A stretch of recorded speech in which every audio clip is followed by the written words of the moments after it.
Mambo vipi? Karibuni tena katika mastori yetu ya town. Nataka kusema hivi.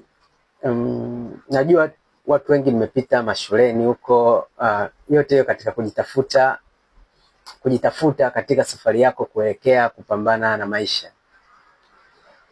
Unapokuwa shuleni, kuna watu kule shuleni wanakuwa wamebarikiwa, wana akili sana.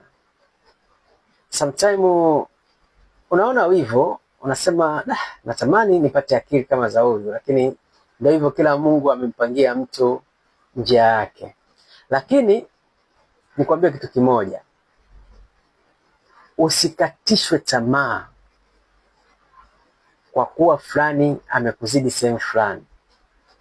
Jua kwamba wewe una njia yako ya kutoboa. Tambua wewe una njia yako ya kutoboa. Nikuulize swali.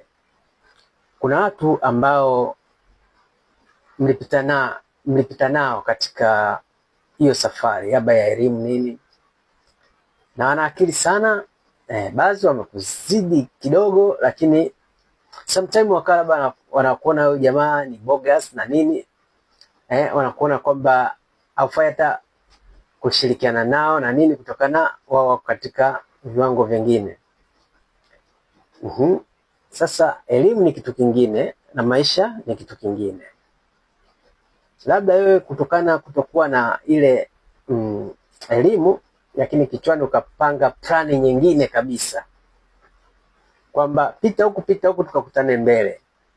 Nafikiri sasa hivi mmekutana mbele, labda uko na wale walimu, uko na wale wenye akili, madokta na nini, na wewe ulikuwa na plani, umetengeneza lijengo lako huko kubwa, alafu yule aliyesoma dokta kaja kukodisha lijengo lako kafanya hospitali pale.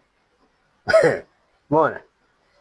Labda ukafungua shirika lako nini, ukawaajiri wale waliokuwa na akili waje kufanyia kazi pale na unawalipa mshahara. Kwa hiyo elimu kubwa sio mafanikio. Planning, kuwa na planning.